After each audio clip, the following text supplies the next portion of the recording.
Hello again. I'm here to read you another book, and this one's called Morgan and Me by Stephen Cosgrove. Do you ever lie on your back and gaze at the sky, wishing you were something other than you are?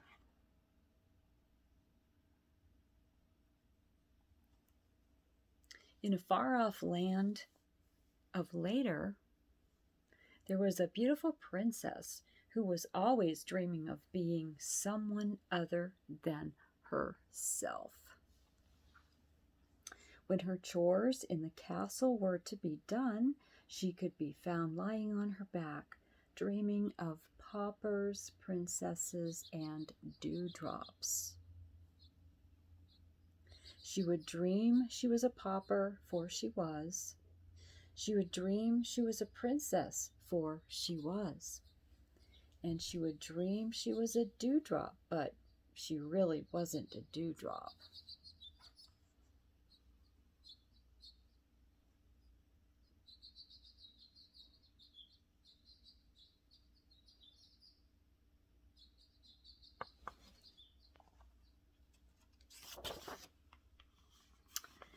One day, as she was watching the clouds puff and billow across the sky, her father shouted at her from the castle, "I have told you before to clean your room.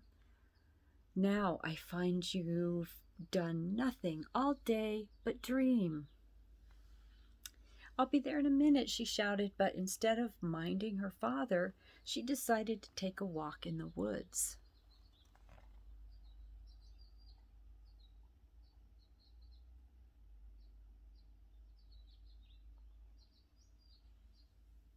"I don't need to clean up my room right now," she thought as she walked along the path. "I'll do it, but just a little later."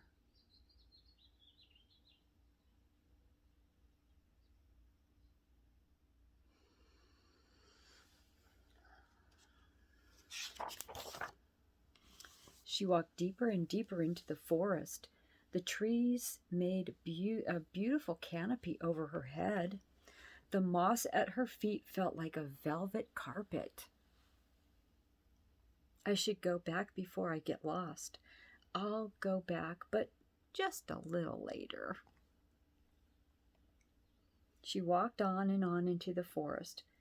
"I should find something to eat, for I am so very hungry, but just a little later."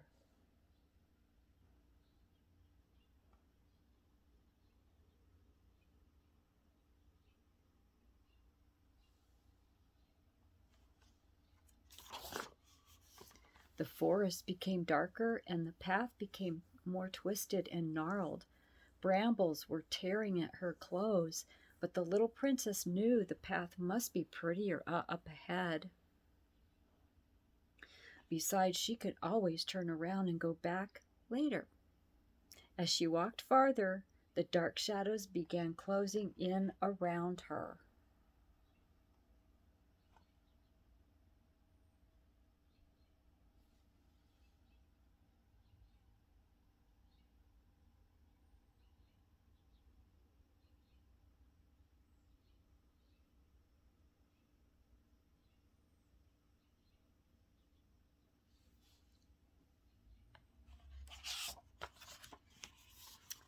After what seemed hours and hours of walking, she saw a glimmer of sunlight streaking through the branches.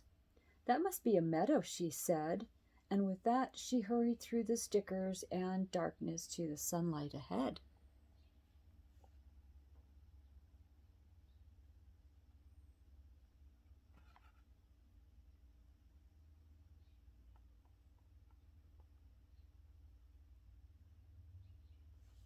That must be the sunlight.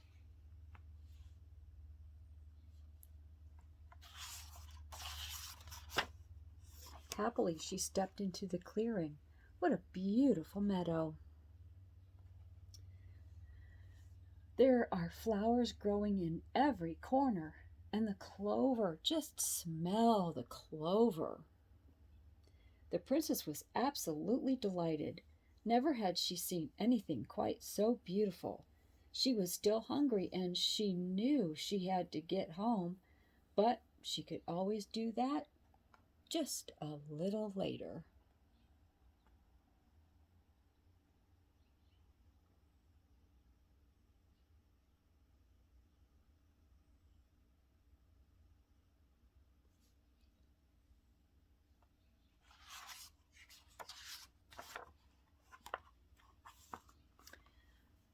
Oh, look at.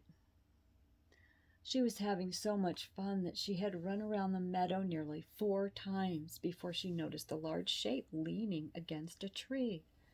She stopped and looked. Standing next to the tree was the largest unicorn she had ever seen. The princess was a little frightened. She had always loved horses, zebras, and giraffes, and a unicorn was much like a horse.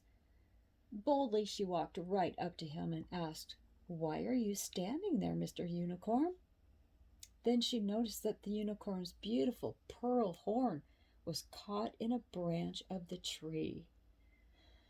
"My name is Morgan," he said, "and if you have a moment, I'll tell you my tale."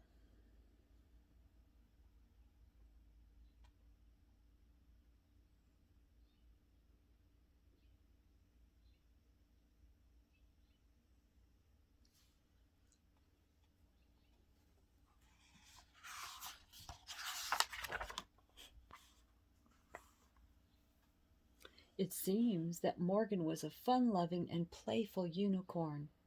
Day after day he would play tag with the bumblebees in the meadow. One day, as he was frisking about trying to catch a bumblebee, one landed right on his horn.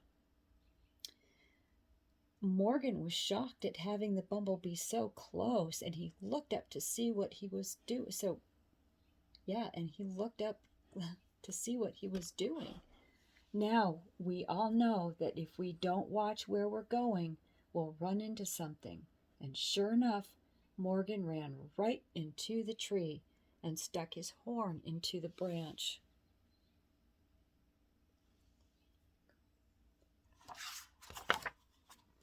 Desperately, the bumblebee gathered around and tried to set Morgan free, but it was to no avail.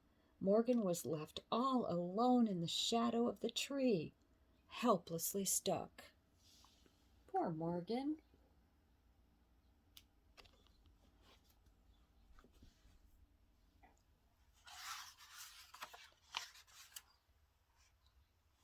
Morgan asked the little princess if she would free him, if she would only help. Morgan promised to be hers for all the days. The princess thought for a moment and said, "I'm sorry you got stuck in the tree, Morgan. I know I should help you, and I will, but just a little later." Gosh, do you think that was very nice?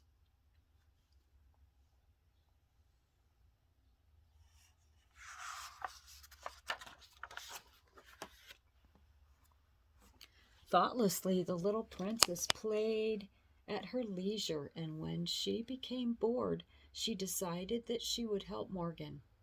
She found a very thorny rose bush and carefully broke off a branch. Gently, she climbed up on Morgan's back and, using the rose branch as a saw, began to cut through the limb. At last, Morgan was free.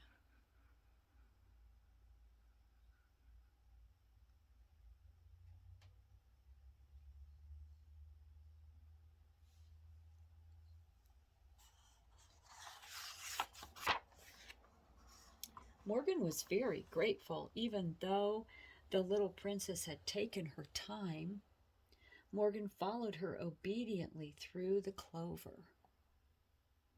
The little princess was having so much fun that she didn't see the lily pond in the middle of the meadow. Slipping on the bank, she fell headlong into the water. Coughing and sputtering, she crawled onto a lily pad and called for Morgan to help her. Morgan tossed his mane, smiled a wise smile, and said, I'm sorry you fell into the pond, Princess. I know I should help you, and I will, but just a little later. But I'll catch cold sitting on the lily pad, said the princess. Won't you help me now?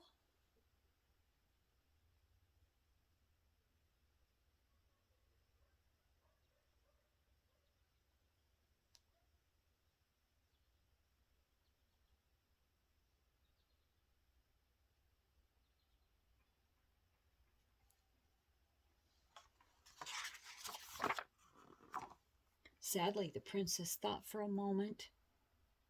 Then she remembered all the times that her father had asked her to clean her room, and she had always put it off until later.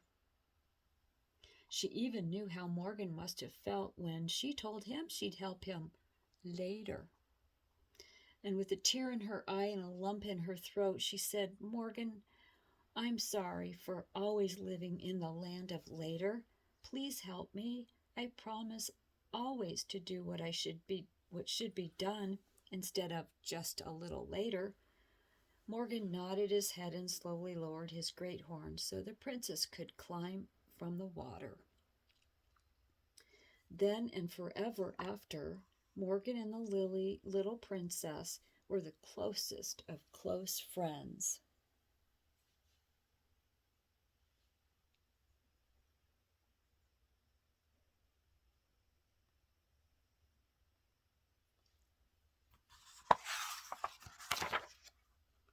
Now, when the princess and Morgan have finished all their chores, they lie upon the grass and dream of being something other than they are.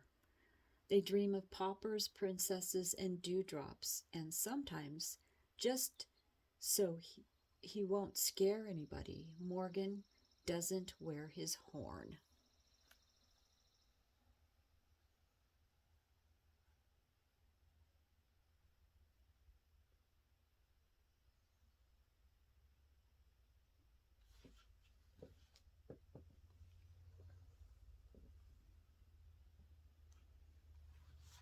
And that's that.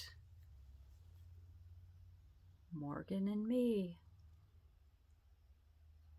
helping each other out, but not a little later anymore, just like when you're told, when you're asked.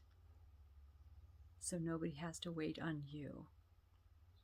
That's nice. You guys have a great day and go be helpful to anybody that needs your help, okay? Bye.